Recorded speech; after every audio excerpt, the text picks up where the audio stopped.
Hello students, in last lecture we were discussing numericals on equivalent concept in titration. Let us continue with the numericals. First of all, at the very outset, very warm greetings of the day. दोस्तों हम आगे बढ़ते हैं कुछ और numericals के साथ. I think we have done 10 to 11, 12 numericals. इस लेक्चर का हम फर्स्ट न्यूमेरिकल करते हैं.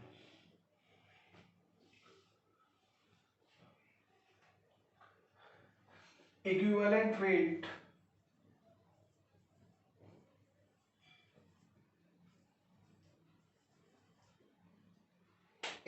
weight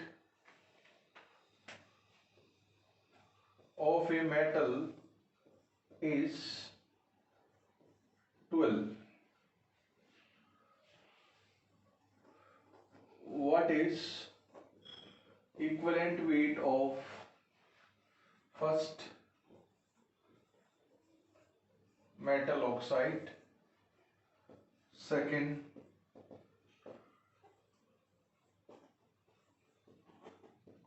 metal sulfide, third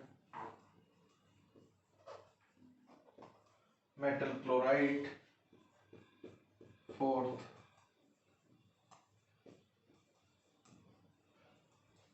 sulphate. इन सब का इक्विवेलेंट वेट आपको निकालना है. इक्विवेलेंट वेट ऑफ मेटल आपको दे रखा है. तो यहाँ पर मान लेते हैं हमारा मेटल है वो M+N ऑक्सीडेशन स्टेट में है. तो मेटल ऑक्साइड क्या हो जाएगा? ऑक्साइड मतलब O-2 हो गया, तो M2ON हो जाएगा. M+N है और ऑक्साइड का मतलब ये हो गया. सल्फाइड का मतलब मोनोसल्फाइड होता है, तो फॉर्मूला M2SN हो जाएगा. क्लोराइड का मतलब Cl, तो MClN फॉर्मूला हो जाएगा. And metal sulphate means SO4-2, तो ये M2SO4N हो जाएगा आपका फॉर्मूला. सभी में कैटायन सेम है, यानी कि मेटल आयन है. एनायन सभी में अलग अलग है. और मैं ले लूं मेटल कार्बोनेट.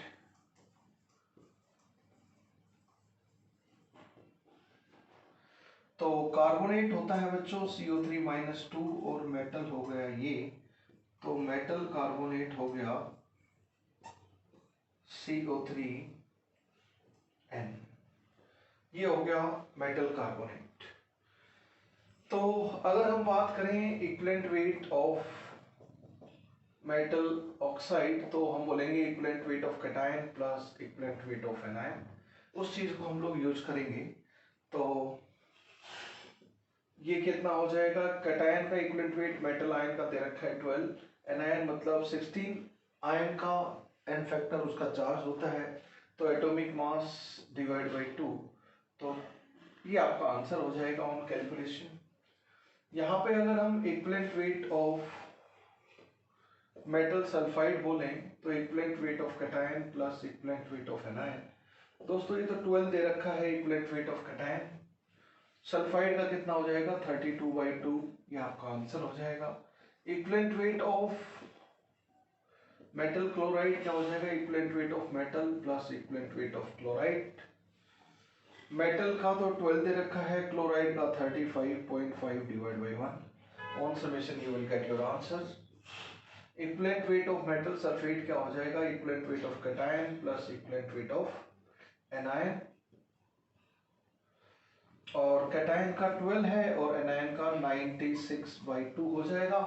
सल्फेट आयन का मोलर मास 96 ग्राम पर मोल हो गया. Equivalent weight of metal carbonate, equivalent weight of cation plus equivalent weight of anion, ये हो गया 12 प्लस 60/2. तो इस तरह आपके इक्विवेलेंट वेट हो जाएंगे. तो इसमें हमने क्या रिलेशन यूज किया कि equivalent weight of metal salt is equivalent weight of cation plus equivalent weight of anion.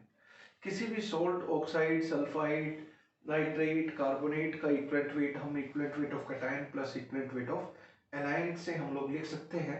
ये एक इम्पोर्टेंट रिलेशनशिप हमने इस न्यूमेरिकल में यूज किया है।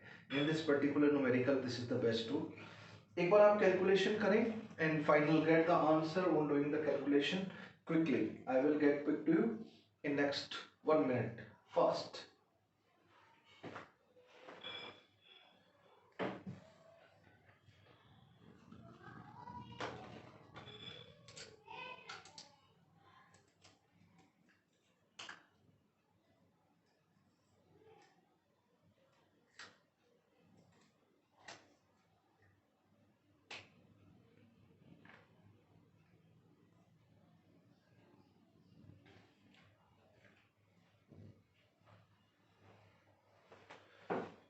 Hopefully you have done this with all the calculations.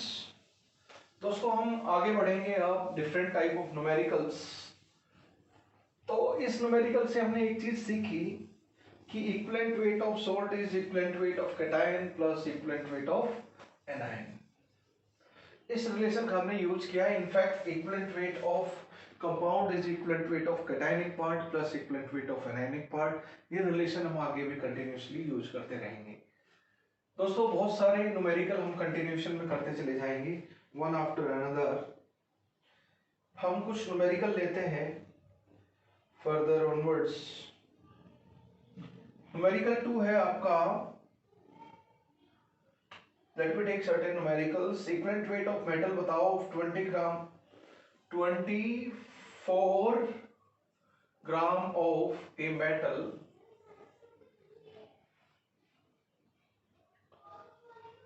react with chlorine to give 95 gram of metal chloride.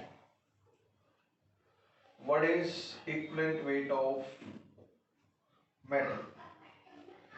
ये आपका question है, इक्विवेलेंट वेट ऑफ मेटल बताना है। बहुत सारे क्वेश्चन हम लोग लेंगे। देखो बच्चों, कोई मेटल है और क्लोरीन के साथ उसकी रिएक्शन हो रही है तो मेटल क्लोराइड बनेगा। मान लीजिए मेटल प्लस एन में है, मेटल प्लस एन में है और Cl-1, तो फॉर्मूला हो जाएगा कैटायन प्लस एनायन। ये चीज होगी मेटल क्लोराइड में। ये एक रिडॉक्स रिएक्शन है, आप लोग जानते हैं। तो इसका 24 ग्राम है, इसका 95 ग्राम है। तो क्लोरीन कितना ग्राम रिएक्ट किया होगा वो भी हम लोग जानते हैं। क्लोरीन 95 माइनस 24 ग्राम क्लोरीन आपका रिएक्ट किया होगा, ठीक है। तो ये आपका 71 ग्राम हो गया। 71 ग्राम क्लोरीन रिएक्ट किया है, ये तो हम लोग जानते हैं।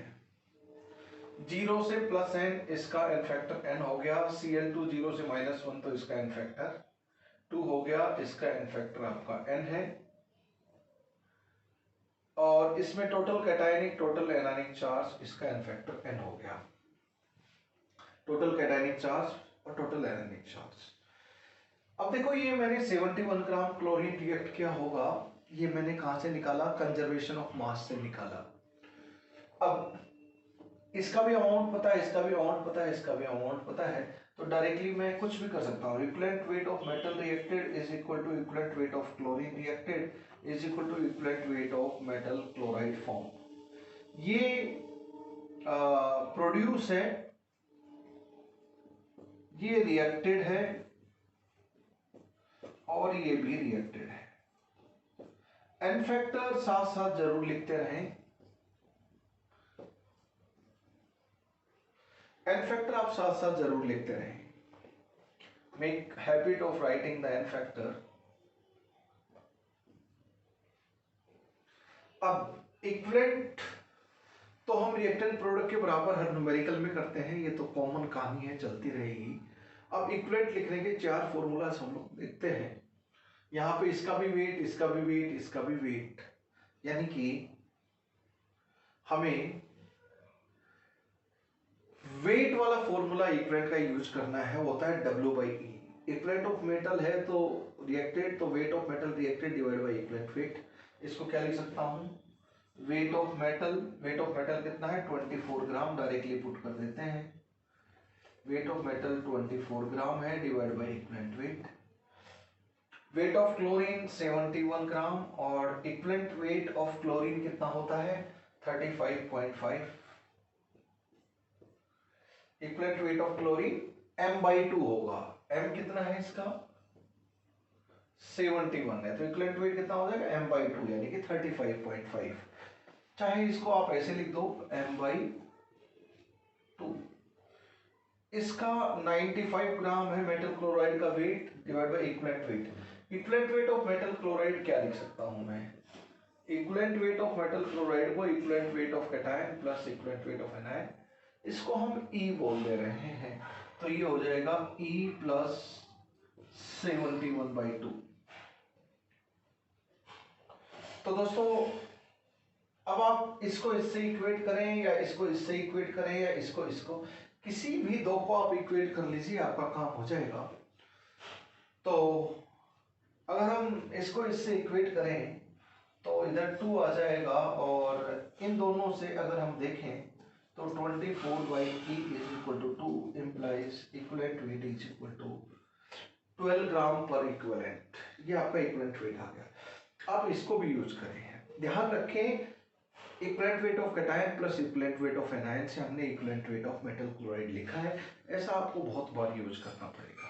Equivalent weight of cationic part plus equivalent weight of anionic part is equivalent weight of salt, right. आप ये रिएक्शन लिख लेंगे और लॉ ऑफ इक्विवेलेंस लगा देंगे तो you will be able to do this question easily. N factor इसमें निकालना बहुत आसान है क्योंकि ये रिडॉक्स रिएक्शन है, तो नंबर ऑफ इलेक्ट्रॉन से आपके एन फैक्टर आएंगे। हम अगले क्वेश्चन के ऊपर चलते हैं। Let us practice many more questions.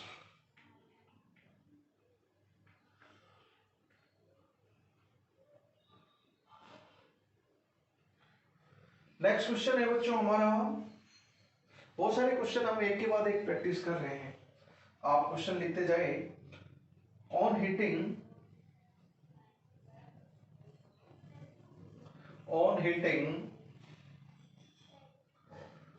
2 multiplied by 10⁵ equivalents of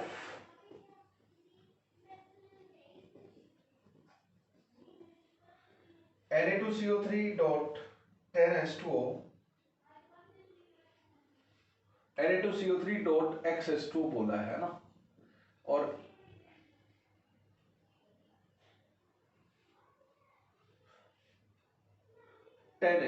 sorry 10H2 इसका मोलर मास 286 है। On heating this equivalent of sodium bicarbonate decahydrate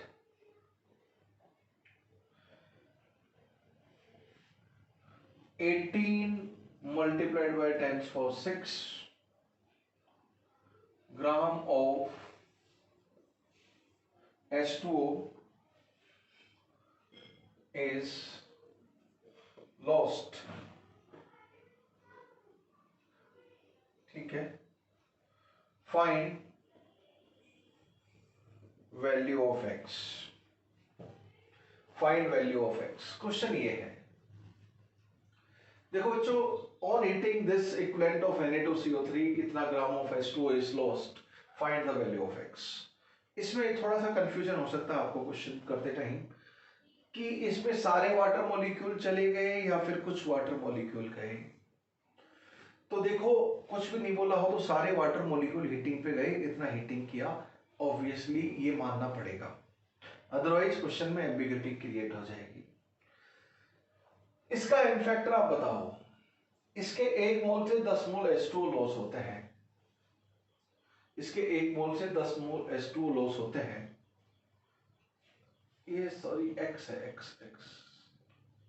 और m भी नहीं ले रखा है ना, x पूछा है, इतने से काम हो जाएगा आपका। ठीक है, x। Now question is complete. Okay, this is perfect shape of the question. इतना इक्विवेलेंट। सबसे पहले देखो हाइड्रेटेड सॉल्ट हो या अनहाइड्रेटेड सॉल्ट हो, एन फैक्टर आपका 2 है क्योंकि कैटायनिक चार्ज और एनायनिक चार्ज, कोई रिएक्शन दी ही नहीं है क्वेश्चन में। तो हम एन फैक्टर बिल्कुल नॉर्मल वाला total cationic charge and total anionic charge is an factor of salt लेकर चलेंगे, एन फैक्टर 2 हो गया। तो इसके मोल कितने हो जाएंगे, मान लीजिए इसके एन मोल्स हैं, तो equivalence of salt is equal to moles of salt multiplied by 2. तो moles of Na2CO3 dot 10H2O is 10⁵ moles. moles कितने हो गए, 10⁵ moles. moles of H2O कितने मिले आपको, moles of H2O मिले 18 10⁶ multiplied by 18, यानी कि 10⁶ moles मिले।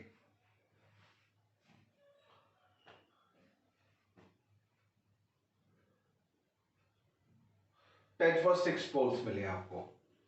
तो इसके एक मोल से, सॉरी x है, इसके एक मोल से कितने मोल H2O मिलते हैं, x मोल H2O मिलते हैं। इसके 10⁵ मोल से कितने मोल H2O के मिले, 10⁵ moles of Na2CO3 dot XH2O gives 10⁶ moles H2O, है ना।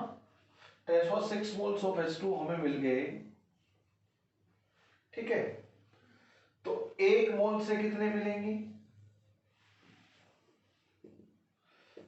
10 moles of H2O मिलेंगे। अब इसके फॉर्मूले पे आ जाओ, Na2CO3 dot XH2O, एक मोल को हीट करेंगे तो 10 मोल वाटर मिलेंगे, एक मोल को हीट कर रहे हैं 10 मोल ऑफ H2O मिल रहे हैं, हेंस x की वैल्यू 10 होगी। इस क्वेश्चन में कुछ भी खास नहीं है एक्सेप्ट वन थिंग कि आप मोल्स इक्विवेलेंट से मोल पे आ जाओ, फिर तो कोई भी समझ लेगा 1 मोल से x मोल H2O निकलते हैं, तो इतने मोल से इतने मोल H2O निकलते हैं हीटिंग पे, तो एक मोल से कितने निकलेंगे, वही x है। बहुत ही सिंपली आप लोग समझ सकते हो इस क्वेश्चन को, वेरी इजी क्वेश्चन। बस इक्विवेलेंट से मोल्स पे आना है थ्रू एन फैक्टर, और कुछ नहीं करना है इस क्वेश्चन में। इक्विवेलेंट से मोल्स पे पहुंचना है हमें, then nothing special about it.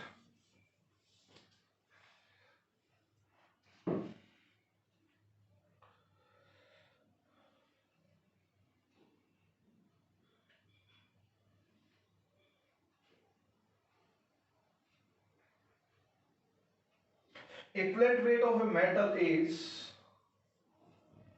एक मेटल का इक्विवेलेंट वेट 9 दिया है,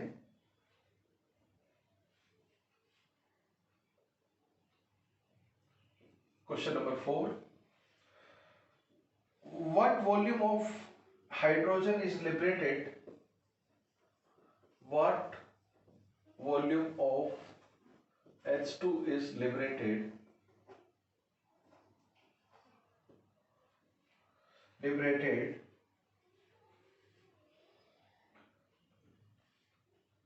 at HTP if 56 gram of metal react with acid, 56 gram of metal react with acid. देखो कोई मेटल है एसिड के साथ रिएक्ट कर रहा है, तो एसिड में क्या होगा, एसिड में H पॉजिटिव होगा,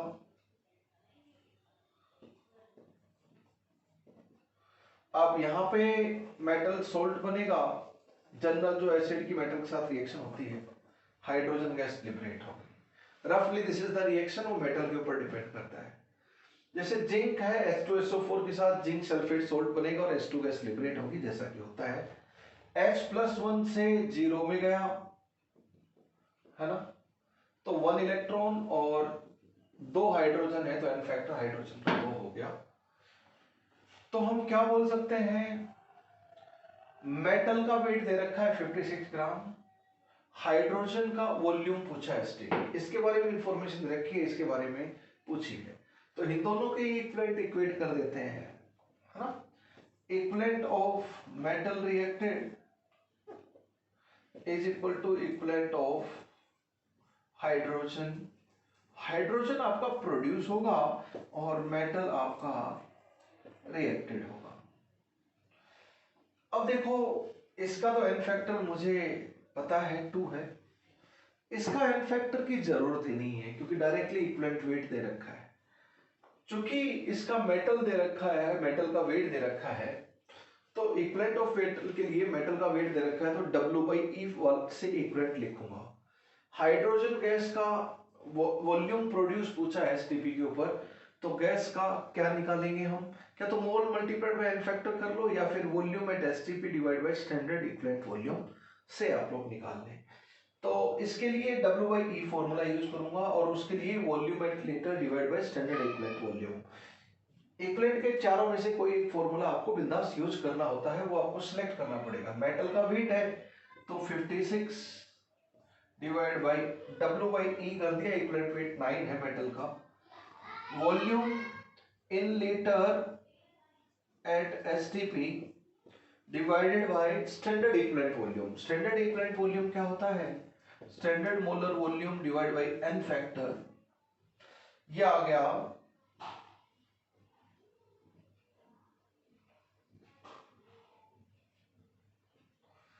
ठीक है। तो ये वॉल्यूम एट एसटीपी कितना आ गया आपका, V डिवाइड बाई 11.2, ये लीटर में रहेगा तो V की वैल्यू आपकी आ जाएगी 56 multiplied by 11.2 divide by 9 litre का एसटीपी और एनटीपी के ऊपर, ये आपका आंसर आ जाएगा। मान लीजिए किसी और प्रेशर टेम्परेचर पे volume of hydrogen gas liberated पूछा होता तो आपको दिमाग नहीं लगाना था, आप इक्विवेलेंट ऑफ H2 को mole of H2 produce multiplied by N factor of H2 कर देते, आपका काम हो जाता, right.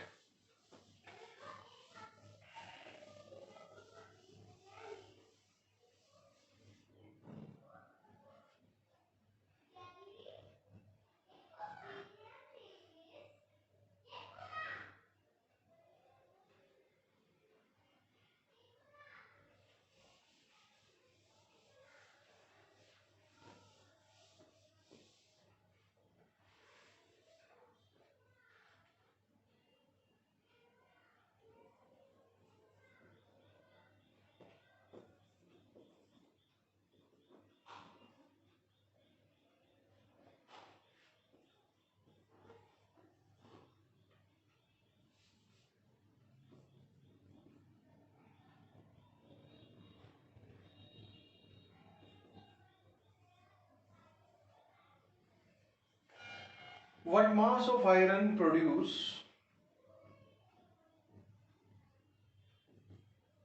100 gram of hydrogen on its reaction with steam। Iron की जब स्टीम के साथ रिएक्शन होती है तो कितना ग्राम हाइड्रोजन, 100 ग्राम हाइड्रोजन के लिए कितना ग्राम आयरन रिएक्ट करेगा। तो बच्चों Fe प्लस H2O गैसियस से ही स्टीम है, आपको रिएक्शन याद रखनी है, इससे Fe3O4 प्लस H2 बनेगा। दो तरीके से कर सकते हो, एक मोल कॉन्सेप्ट से और दूसरा इक्विवेलेंट कॉन्सेप्ट से।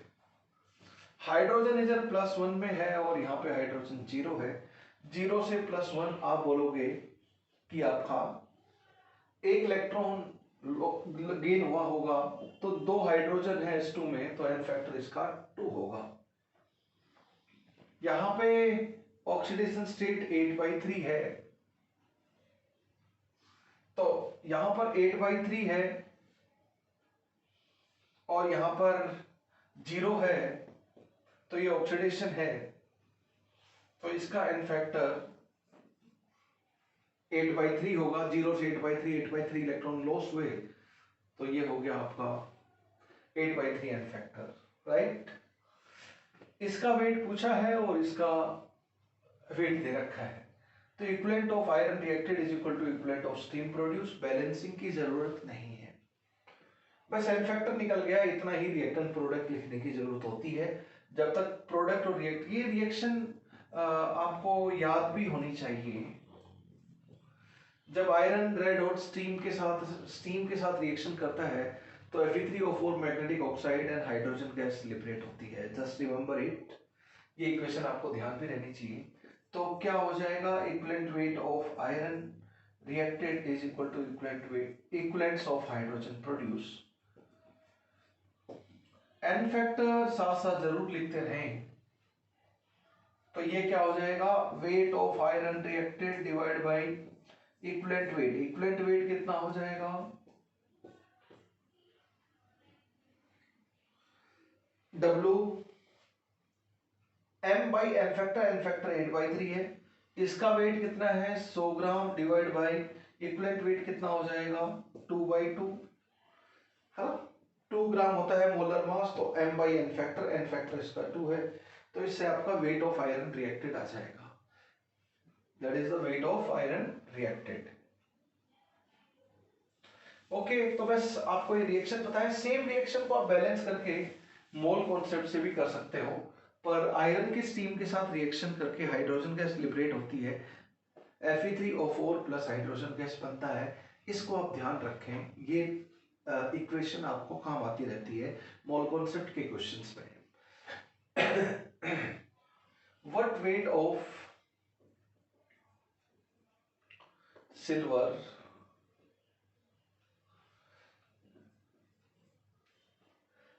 is silver produce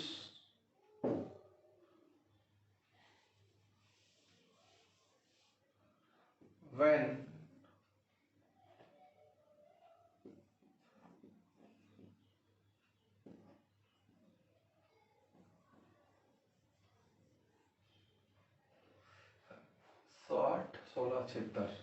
when 2.76 kg of silver carbonate is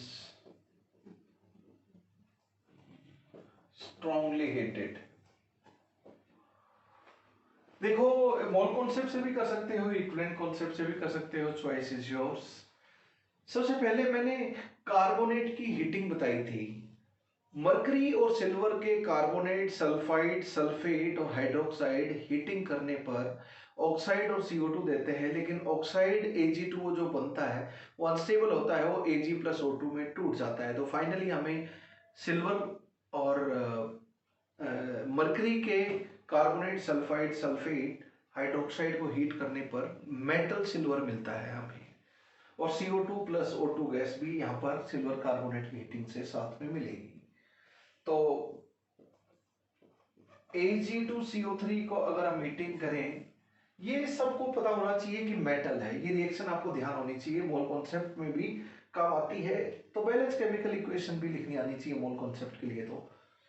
तो Ag2CO3 को अगर हम बात करें तो हमें Ag मिल जाएगा मेटल, प्लस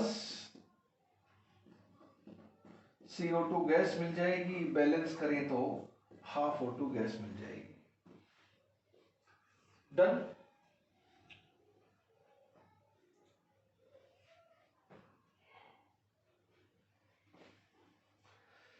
यहां पर अगर हम एन फैक्टर ही देखें तो Ag यहाँ पे +1 है और यहाँ Ag 0 है, तो एक इलेक्ट्रॉन, तो एन फैक्टर 1 हो गया। O2 यहाँ O-2 है ऑक्सीजन, और यहाँ पे ऑक्सीजन 0 है, तो एक इलेक्ट्रॉन, लेकिन O2 में 2 हैं, तो एन फैक्टर ऑफ O2 देखें तो 2 आ जाएगा। मुझे यहाँ पे 2 सिल्वर हैं Ag2CO3। यहाँ पे अगर मैं देखूं 2 Ag हैं, ये तो Ag2CO3 2 Ag हो गई, तो 1 हो गया एन फैक्टर, तो 1 मल्टीप्लाइड बाई 2 2, ठीक है ना। यहाँ पे 1 मल्टीप्लाइड बाई 2 2 हो गया, तो यहाँ पे 1 मल्टीप्लाइड बाई क्या करें कि 2 हो जाए, नहीं सॉरी 2 मल्टीप्लाइड बाई 1 2, O2 का -2 से 0, अरे 2 ऑक्सीजन है यार, 4 हो गया, सॉरी -2 से 0 तो 2 इलेक्ट्रॉन, लेकिन O2 में 2 ऑक्सीजन है तो 4 होगा। दैट वी मेड मिस्टेक, एक ऑक्सीजन का लिख लिया, दोनों ऑक्सीजन का नहीं लिखा। ओके दोस्तों, तो ये एन फैक्टर बहुत ही सिंपल है, रेडॉक्स रिएक्शन है, आप आसानी से देख सकते हैं, कोई कंफ्यूजन वाला केस है नहीं इधर। ये अगर हम देखें तो कौन सी रिएक्शन है, ये इंट्रामोलिकुलर रेडॉक्स रिएक्शन है, जिसमें ऑक्सीजन ऑक्सीडाइज हो रहा है और सिल्वर रेड्यूस हो रहा है। एक ही मॉलिक्यूल के अंदर सिल्वर रेड्यूस हो रहा है और ऑक्सीजन ऑक्सीडाइज हो रहा है। This is intramolecular redox reaction. तो पर मॉलिक्यूल 2 इलेक्ट्रॉन गेन हुए और पर मॉलिक्यूल 2 इलेक्ट्रॉन लॉस हुए, तो क्या तो लॉस देखो या गेन देखो एन फैक्टर के लिए, या बैलेंसिंग है तो आप वैसे भी निकाल सकते हो। इसी क्वेश्चन में क्या दे रखा है, इसका वेट दे रखा है, इसका मोलर मास हम लोग निकाल लेते हैं। एक सिल्वर का होता है 108 एटॉमिक मास, याद है हम लोगों को, या पेपर में दिया हुआ होगा तो 216 प्लस 60 276। तो मोल ऑफ सिल्वर कार्बोनेट तो सबसे पहले हम लोग निकाल लेते हैं। 2.76 टाइम्स फॉर 3, ये ग्राम में हो गया, डिवाइड बाय 276। सो गाइस ये 0.01 यानी कि 10 मोल्स ऑफ सिल्वर कार्बोनेट आ गए। वेट ऑफ सिल्वर पूछा है, वेट ऑफ सिल्वर प्रोड्यूस पूछा है, वेट ऑफ सिल्वर प्रोड्यूस पूछा है। ओके जी, तो इसका वेट दे रखा है, इसका वेट पूछा है। पहले तो हम मोल कॉन्सेप्ट से कर लेते हैं, यूजिंग मोल कॉन्सेप्ट मेथड 1। कैसे भी कर लें आप, मन चाहे वैसे कर लें आप। तो देखो मोल कॉन्सेप्ट से अगर हम करें मेथड 1 यूजिंग मोल कॉन्सेप्ट, तो 1 मोल से 2 मोल प्रोड्यूस होता है और 10 मोल से 20 मोल सिल्वर प्रोड्यूस होगा।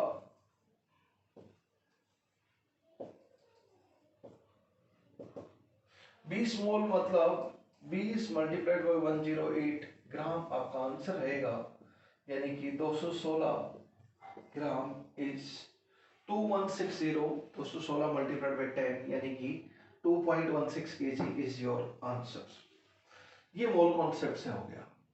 इसी को हम अगर मेथड 2 इक्विवेलेंट कॉन्सेप्ट से करें, इक्विवेलेंट कॉन्सेप्ट से, तो इक्विवेलेंट कॉन्सेप्ट से लॉ ऑफ इक्विवेलेंस लगाएंगे। इसकी इंफॉर्मेशन दे रखी है, इसकी पूछी है, बाकी के बारे में कुछ नहीं बोला, तो नथिंग टू वरी, उनका लिखने की जरूरत नहीं है। वैसे क्या होगा law of equivalence, equivalence of silver carbonate reacted is equal to equivalent of silver produce is equal to equivalent of CO2 produce is equal to equivalent of O2 produce. Okay, वैसे आप एक का इनफैक्टर निकालो तो सबका n-factor अपने आप निकला पड़ा है। ऑक्सीजन 0 में है, यहाँ -2 से आया है, तो ऑक्सीजन को अपने बाप के बारे में कंफ्यूजन नहीं है। तो 0 -2 2 इलेक्ट्रॉन, लेकिन O2 का इनफैक्टर निकालना है, इसलिए 4 हो गया। तो हाफ मल्टीप्लाइड बाई 4 2 हुआ, तो 1 मल्टीप्लाइड बाई 2 करेंगे तो भी 2 होगा, 2 मल्टीप्लाइड 1 करेंगे तो भी 2 होगा, और 1 मल्टीप्लाइड 2 करेंगे तो भी 2 होगा। तो यानी कि बस कोफिशिएंट वाले एन फैक्टर को बराबर करना है, बाकी सबका भी एन फैक्टर भाग भाग के आ जाएगा। तो मैं इक्विवेलेंट कॉन्सेप्ट से करूं तो इक्विवेलेंट ऑफ सिल्वर कार्बोनेट, जो हमारा टॉपिक चल रहा है वो equivalent concept, reacted is equal to, ये रिएक्टेड हो गया दोस्तों और ये प्रोड्यूस हो गया, इसका एन फैक्टर 1 है और इसका एन फैक्टर आपका 2 है। बल्ले बल्ले, इसके 10 मोल पहले निकाल चुके हैं। तो इक्विवेलेंस, अगर वेट दे रखा तो डायरेक्टली W/E लगाते, पर हमने मोल निकाल लिए तो mole multiplied by N factor लगा देते हैं। तो equivalent of silver carbonate mole reacted multiplied by 2, तो इक्विवेलेंट रिएक्टेड, इसका क्या आ जाएगा, weight of silver produce divide by equivalent weight, equivalent weight क्या हो जाएगा, molar mass divide by N factor 1 है, तो यहाँ पे वेट ऑफ सिल्वर प्रोड्यूस आ जाएगा। Again weight of silver produce is 2160 gram. चाहे कैसे भी करो उससे फर्क नहीं पड़ता इक्विवेलेंट कॉन्सेप्ट। अगर हम, ये तो इक्विवेलेंट कॉन्सेप्ट से हो गया, equivalent of this is equal to equivalent of that, पर एन फैक्टर की हमें जरूरत है। अगर हम सेम क्वेश्चन को POAC से करें यूजिंग POAC तो भी कर सकते हैं। इसकी इंफॉर्मेशन दे रखी है, इसकी पूछी है, इनकी तो पूछी नहीं। तो बताओ, सिल्वर एक ऐसा एटम है जिसमें POAC और सिल्वर लगाए तो इन दोनों के मोल इनोल हो जाएंगे। तो POAC conservation of atom of silver लगाएं तो क्या हो जाएगा, यहाँ पे कितने मोल ऑफ सिल्वर हुए, इतने और उधर कितने मोल ऑफ सिल्वर हुए, इतने। इसको क्या करोगे, W बाई ई, W कितना है 2760, ये ग्राम में है, डिवाइड बाय 276 तो हो गया आपका moles, multiplied by 2 is equal to weight of silver produce divide by, तो ये मोल हो गए मल्टीप्लाइड बाय फैक्टर, तो यहां से आपका वही आंसर आ जाएगा 2170। तो हमने मोल कॉन्सेप्ट से किया, इक्विवेलेंट कॉन्सेप्ट से किया और पीओसी से किया, same question you can do. But ये केमिकल रिएक्शन भी आपको सिल्वर और मर्क्यूरी का, सिल्वर और मर्क्यूरी का कार्बोनेट सल्फेट सल्फाइड हीट करते हैं, हाइड्रोक्साइड भी carbonate sulphate sulphide hydroxide heat करते हैं, तो हमें मेटल मर्करी और मेटल सिल्वर मिलता है, प्लस CO2 प्लस O2 दो गैसेस मिलती हैं। ये रिएक्शन स्पेशल है जो ऑब्जेक्टिव में आपको काम आती रहती है, और आपको ये रिएक्शन सिल्वर कार्बोनेट और मर्करी कार्बोनेट के थर्मल डिकम्पोजिशन की ध्यान भी रहनी चाहिए। This was I think 5th question. Now 6th question in continuation. Next question करते हैं बच्चों हम।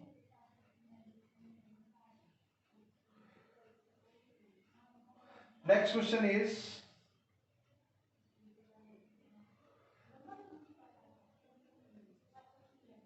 MXOY is a metal oxide। एक मेटल ऑक्साइड का फॉर्मूला है atomic weight of metal is K gram per mole, atomic weight of metal is K gram per mole. Find equivalent weight, find equivalent weight of metal, equivalent weight of metal आपको बताना है, that is actually asked.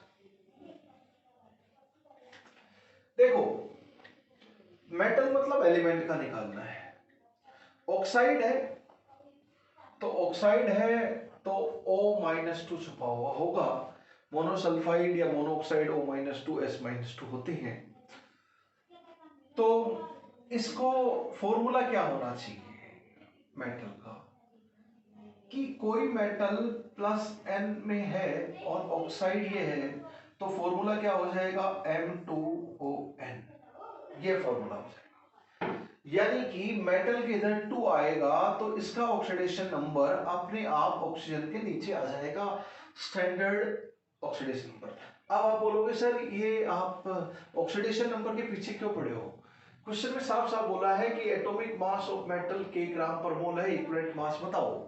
तो equivalent mass of any element और any atom और metal is its atomic mass divide by n factor, और n factor of element क्या होता है उसका ऑक्सीडेशन नंबर। इसलिए मैं मेटल का ऑक्सीडेशन नंबर के चक्कर में फंसा हुआ हूं, राइट। आप लोग समझ जाए, ये क्वेश्चन बहुत कॉमनली पूछा जाने वाला क्वेश्चन है, ये क्वेश्चन बहुत कॉमनली पूछा जाता है और बहुत सिंपल होता है। एलिमेंट का n फैक्टर क्या होता है, उसका ऑक्सीडेशन नंबर, बस इतनी सी चीज यूज होगी, बाकी तो सब ट्विस्ट एंड टर्न्स सब नॉर्मल है। अब मुझे पता है कि कोई मेटल प्लस N में है, ऑक्साइड ये है, तो मेटल ऑक्साइड का फॉर्मूला में यहाँ पे 2 आ जाए तो यहाँ पे जो भी आएगा वही क्या होता है ऑक्सीडेशन नंबर, और वही n फैक्टर ऑफ मेटल हो जाएगा जो ऑक्सीडेशन नंबर है।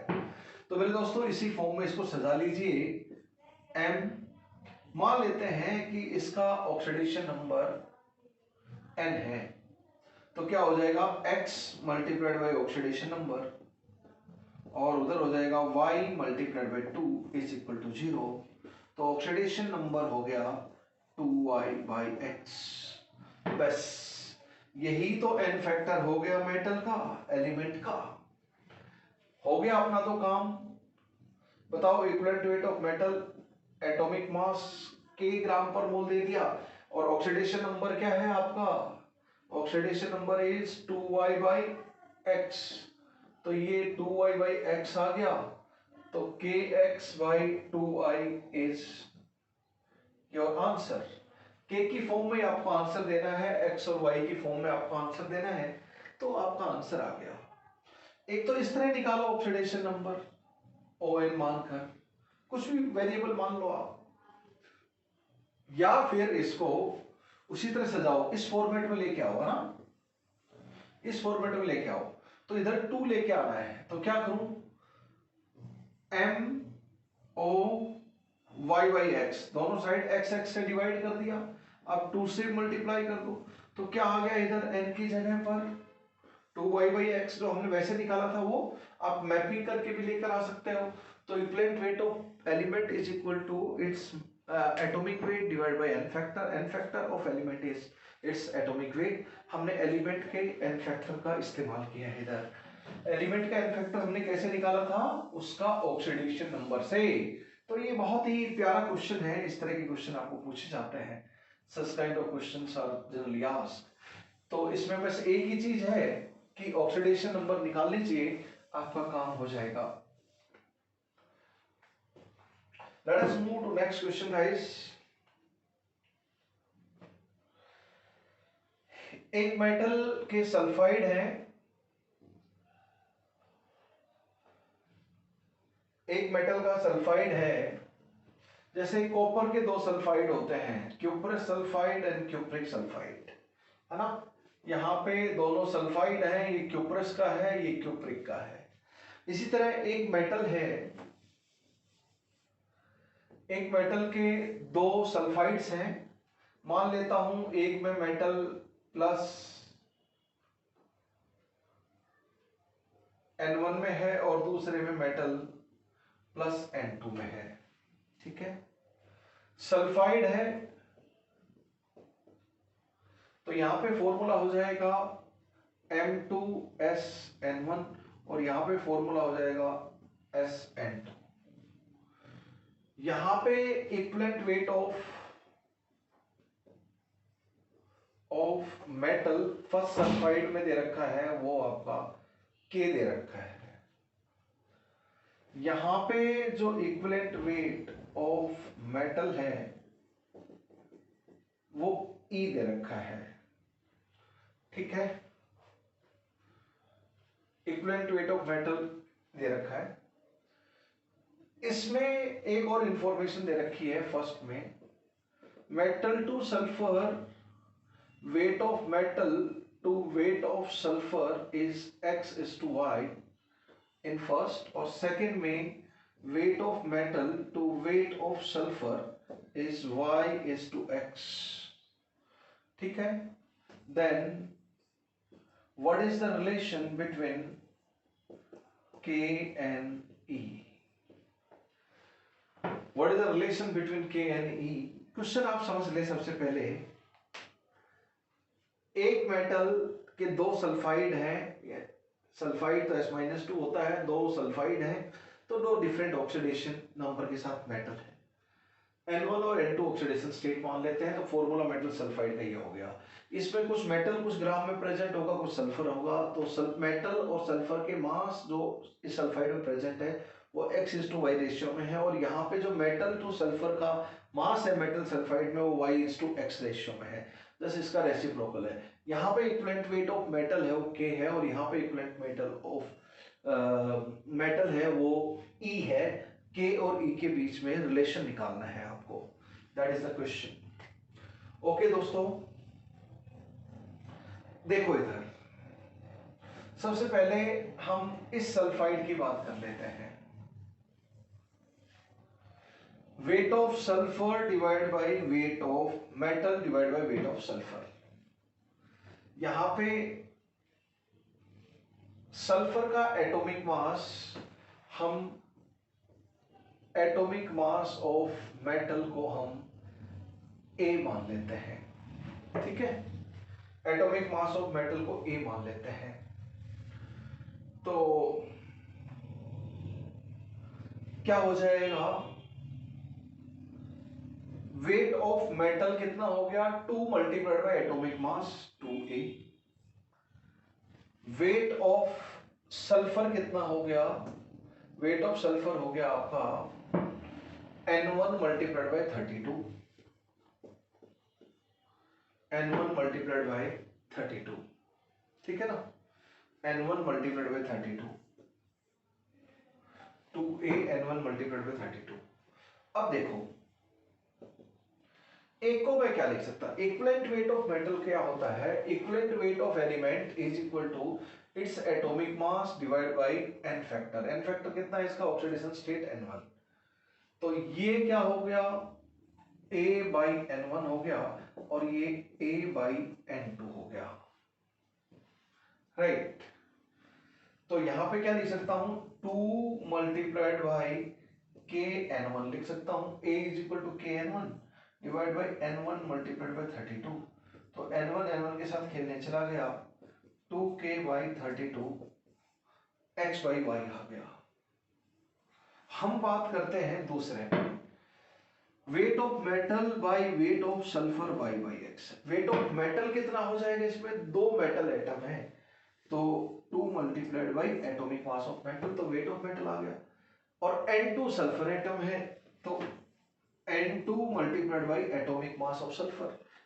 N2 सल्फर एटम है तो N2 मल्टीप्लाइड 32 सल्फर का मास हो गया। और दो मेटल है तो 2 multiplied by atomic mass of metal से वेट ऑफ मेटल हो गया। ये wait of metal by wait of sulphur को 2A बाई N2 मल्टीप्लाइड 32 लिखा जा सकता है। क्योंकि यहाँ पर जो एटॉमिक मास तो दोनों जगह सेम ही है, वो तो अलग हो नहीं सकता, तो इसको मैं क्या लिख सकता हूँ, N2 मल्टीप्लाइड बाई E लिख सकता हूँ, यस और नो। तो इसको लिख सकता हूँ 2N2 मल्टीप्लाइड बाई E और यहाँ पे N2 मल्टीप्लाइड बाई 32। तो ये हो गया E बाई 16 और ये हो गया K बाई 16, ऐसा हो गया आपका। E और K में रिलेशन आना है हमारा, हमें N1 N2 नहीं चाहिए पिक्चर में, N1 N2 हमें नहीं चाहिए, E और K का डायरेक्ट रिलेशन 4 ऑप्शन में दे रखा है, तो इसलिए मैंने N1 और N2 को गायब किया है कैंसिल करके, ठीक है। इस क्वेश्चन को ढंग से समझने की कोशिश करना। तो ये क्या है x बाई वाई, ये क्या है y बाई एक्स, तो क्या हो जाएगा 1 मल्टीप्लाइड बाई 2 करें हम तो कितना हो जाएगा x by Y, y by X is equal to k मल्टीप्लाइड बाई e बाई 256, ये आपका 1 आ गया। तो what is e guys, e की वैल्यू कितनी है, k बाई, ओ ये तो चला गया,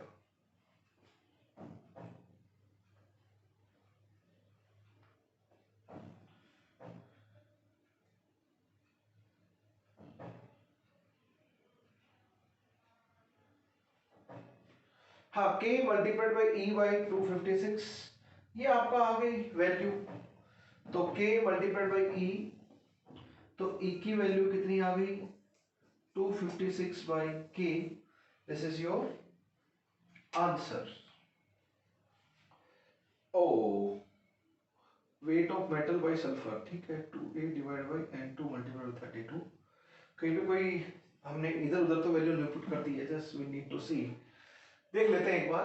मेटल और सल्फर N1 N2 नहीं दे रखा क्वेश्चन, वो तो हमने माना है, तो M2 N1 मान लेते हैं, ऑक्सीडेशन स्टेट N2 मान लेते हैं, N1 मानेंगे तो ये फॉर्मूला हो जाएगा N2।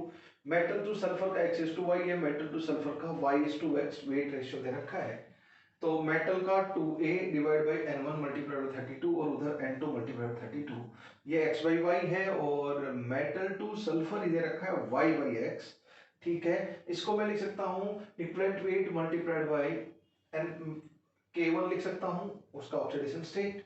Equivalent weight of metal क्या हो जाएगा, atomic mass divide by n factor, यहाँ पे divide by n factor oxidation number है यहाँ पे N2 और वहां पर N1 मेटल का, तो इसको लिख दो के N1, ये हो जाएगा N1 multiplied by 32 atomic mass, तो ये हो जाएगा K1 K बाई 16 हो जाएगा x बाई वाई। और इधर देखिए तो y बाई एक्स, तो ये कितना हो जाएगा दोस्तों 2A N2 बाई 32, इसको मैं N2 मल्टीप्लाइड बाई E लिख दूंगा, N2 N2 के साथ खेलने चला गया तो E बाई 16 आ गया कैंसिल करके, ये इसका रेसिप्रोकल है, तो K by E directly multiply करने की बजाय डायरेक्टली भी हम करें तो K बाई ई और इसको रेसिप्रोकल कर दें तो 16 बाई ई आ जाएगा। तो E is equal to 256 divided by K is your answer. Anyways, calculations are correct. बहुत ही सिंपल कैलकुलेशन है बच्चों। आपको क्या करना है, दो चीज यूज करनी है इधर। वेट ऑफ मेटल और वेट ऑफ सल्फर को तो आप लिख ही सकते हो। देखो इसमें 2 मल्टीप्लाइड बाई m क्या है, mass of sulphur. N1 multiplied by 32 क्या है, mass of sulphur, mass of metal 2 multiplied by E। N1 multiplied 32 mass of sulphur है, तो वो हम लिख देंगे। एक बस चीज एड ऑन आपको यूज करनी है, क्योंकि आप इक्विवेलेंट मेटल इक्विवेलेंट वेट की टर्म्स में गेम चाहते हो, है ना, मोलर मास की टर्म में नहीं चाहते। मोलर मास की टर्म में चाहते तो हमारी बात बन जाती। इक्विवेलेंट मास के टर्म में चाहते हो तो इक्विवेलेंट मास क्या होता है, किसी भी एलिमेंट का, यहाँ पे मेटल का, उसका एटॉमिक मास डिवाइड बाय उसका ऑक्सीडेशन नंबर। ऑक्सीडेशन नंबर यहाँ पे N1 लिया, यहाँ पे N2 लिया, तो A बाई N1 इसका इक्विवेलेंट वेट मेटल का, यहाँ पे मेटल का equivalent weight A by N2, क्योंकि ऑक्सीडेशन नंबर N2 है। तो oxidation number of metal is N factor, oxidation number of element is it's N factor. बस इस छोटी सी चीज का हमने इस्तेमाल किया है, बाकी सारी चीजें यहाँ पर सिंपल हैं। दोस्तों, these are different questions that we tried here.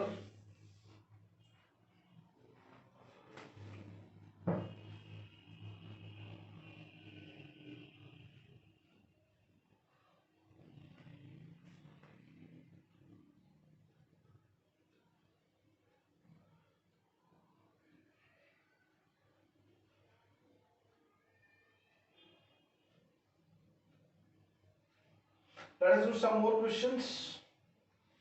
Calculate the amount of oxygen required to produce enough carbon monoxide on reaction with carbon which can reduce 1.6 kg of Fe2O3. Calculate amount of oxygen required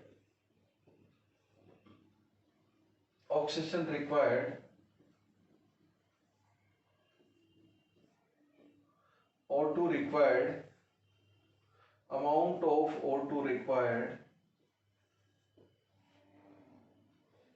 to produce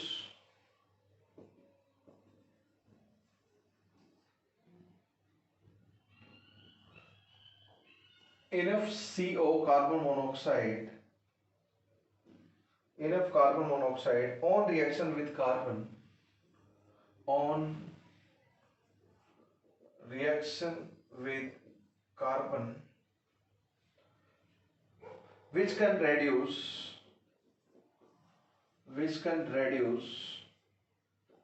1.6 kg of Fe2O3 to Fe. This is your question. देखो बच्चों, ये आपका question number 8 हो गया। देखो, calculate oxygen कितना required है to produce CO enough for reaction with Fe2O3 so that it can reduce. देखो, कार्बन ऑक्सीजन के साथ रिएक्ट करके CO बना रहे हैं हम यहाँ पर, तो 2C plus O2 giving 2CO, ये रिएक्शन होगी। यहाँ से जो CO प्रोड्यूस हुई उसको हम रेड्यूसिंग एजेंट की फॉर्म में यूज कर रहे हैं to produce iron. These are the two reactions. इसका कितना वेट रिक्वायर्ड होगा ताकि यहाँ पे जो भी CO प्रोड्यूस हो वो सारी की सारी CO हम यहाँ पे यूज कर लें, और इसका Fe2O3 1.6 kg है। इसका मोलर मास कितना होगा, 112 प्लस 48 160 हो जाएगा, 160 ग्राम पर मोल। तो मोल ऑफ Fe2O3 कितने हो गए, 1600 ग्राम हो गया। 1.6 kg मतलब 1600 ग्राम डिवाइड 160, 10 मोल हो गए Fe2O3 के। तो इसके 10 मोल हैं। मैं मोल कॉन्सेप्ट से कर लेता हूं, मेथड 1 यूजिंग मोल कॉन्सेप्ट, फिर मैं इक्विवेलेंट कॉन्सेप्ट से भी करूंगा। इसके 10 मोल हैं। इक्विवेलेंट कॉन्सेप्ट से मुझे n फैक्टर चाहिए। अब पहले मोल कॉन्सेप्ट से कर लेता हूं, उसके लिए कोफिशिएंट चाहिए, और कोफिशिएंट है बहुत आसान थे बैलेंसिंग करना, इसलिए मैंने बैलेंस कर लिया। तो बताओ इसके 10 मोल्स हैं, तो इसके 30 मोल चाहिए। ये 30 मोल कहां से पैदा हुए? इधर से पैदा हुए। अब इसके 2 मोल के लिए 1 मोल ऑक्सीजन चाहिए, तो 30 मोल के लिए 15 मोल ऑक्सीजन रिक्वायर्ड है।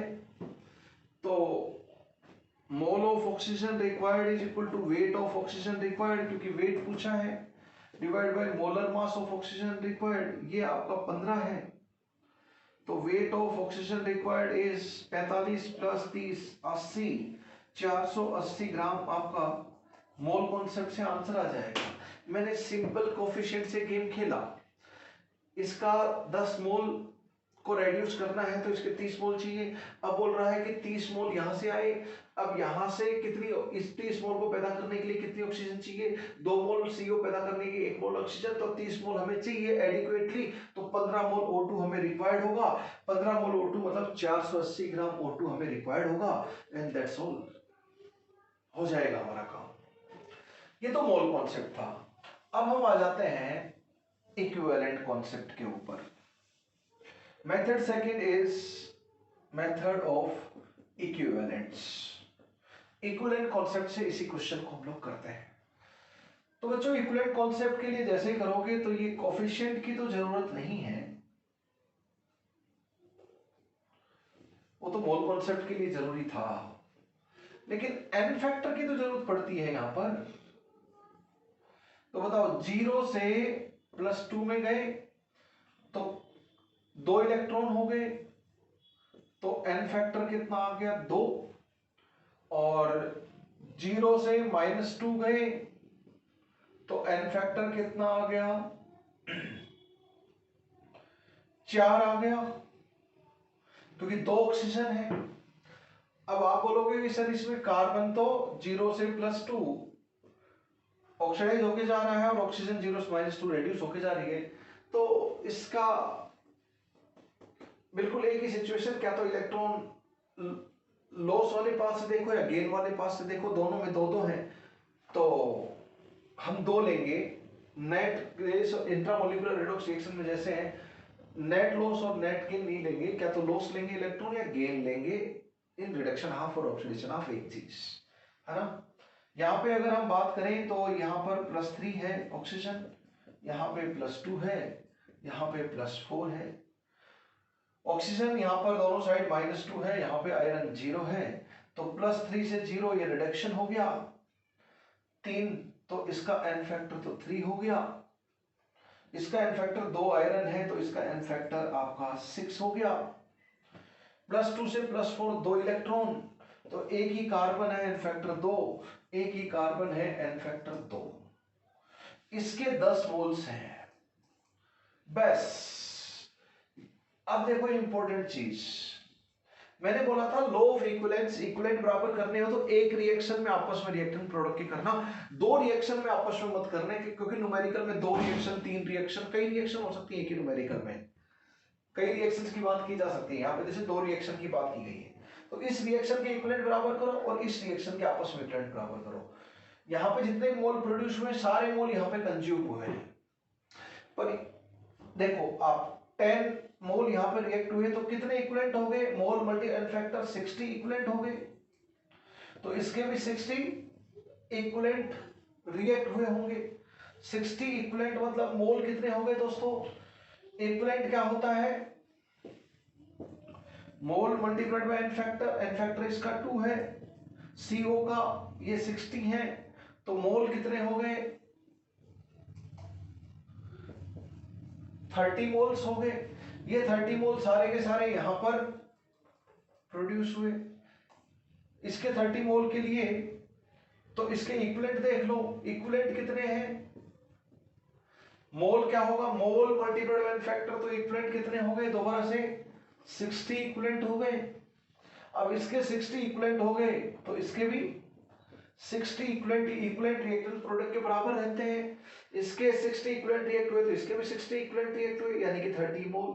जब मैं एक रिएक्शन से दूसरी रिएक्शन पे कॉमन केमिकल, यहाँ पे CO प्रोडक्ट है, यहाँ पे CO रिएक्टेंट है, जब एक रिएक्शन से दूसरे रिएक्शन पे जाऊंगा तो हरदम मोल पे जाऊंगा। मोल से अगर सारा अमाउंट यहाँ का यहाँ पे रिएक्ट हुआ है तो इक्विवेलेंट से मैं डायरेक्टली नहीं जाऊंगा। जैसे 60 इक्विवेलेंट यहाँ पे रिएक्ट हुए तो 60 इक्विवेलेंट यहाँ पे प्रोड्यूस हुए होंगे, ये बात गलत है, क्योंकि अलग अलग रिएक्शन में एन फैक्टर एक केमिकल स्पीशीज का अलग अलग हो सकता है। तो जब भी एक रिएक्शन से दूसरी रिएक्शन पे जाएं तो आप मोल के जरिए जाएं, मिलीमोल के जरिए जाएं, इक्विवेलेंट और मिली इक्विवेलेंट बराबर ना करें दोनों रिएक्शन में, यहां पर ठीक हो जाएगा, मैं बताऊंगा अभी। अदरवाइज जनरलाइज क्या है, एक रिएक्शन के लिए इक्विवेलेंट बराबर करें, दूसरी रिएक्शन के लिए, यहाँ पे नहीं 6, पर मैं यहां से यहां पे गया, मुझे पता है यहाँ पे जितना भी CO प्रोड्यूस हुआ वो सारा यहाँ पे कंज्यूम हुआ है, यहाँ पे 30 मोल कंज्यूम हुआ तो यहाँ पे 30 मोल प्रोड्यूस हुआ है, मैं मोल के थ्रू गया।